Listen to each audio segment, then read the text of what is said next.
سیب کی ہوتے ہیں کہ نہیں؟ سیب کھا لیا کریں تو تھوڑی طاقت آئے گی اس میں. صبح صبح نہار میں ایک میٹھا سیب لازمی کھایا کریں. جو آدمی صبح نہار منہ میٹھا سیب کھاتا ہے، ہمارے حضرت فرمایا کرتے تھے وہ ڈاکٹر کے قریب نہیں جاتا. خوب چبا کے چھلکا اتار کے، چھلکے سمیت نہ کھایا کریں. ڈاکٹر کہتے ہیں چھلکوں میں پروٹین زیادہ ہیں.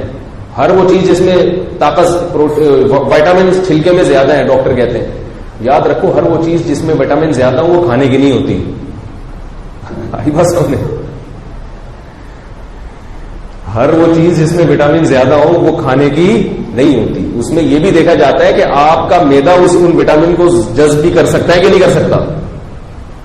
وٹامن تو یہ، ورنہ یہ آپ آئرن سب سے زیادہ کیلوں میں ہوتا ہے، کیل میں، لوہے میں.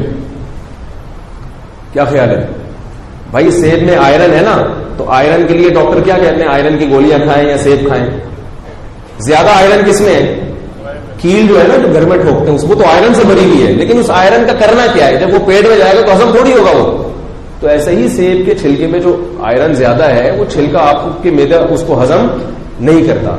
اس لیے اللہ نے کچھ چیزیں بکریوں کے لیے پیدا کی ہیں. اللہ تعالیٰ نے انسان کو ایسا بنایا ہے کہ بھائی ٹھیک ہے آئرن زیادہ ہے، لیکن یہ کس کو کھلاؤ؟ بکریوں کو کھلاؤ، وہ ہضم کر لے گی تم اس چھلکے کو ہضم. ورنہ ساری چیزیں انسان ہی کھا جاتا ہے، جانوروں کو کھانے کے لیے کچھ بچتا ہی نہیں بیچاروں. اس لیے اللہ نے کچھ چیزیں اس میں رکھ دی، کچھ اس میں رکھ دی، اور کہا کہ تمہارا معدہ یہ ہضم کر سکتا ہے، وہ تمہارا معدہ ہضم. تو صبح صبح نہار منہ سیب کھا لیا کریں، خوب چبا کے. میٹھا سیب، وہ ترش سیب کے بھی فائدے ہیں مگر وہ حافظے کو خراب کرتا ہے جو کھٹا سیب ہے.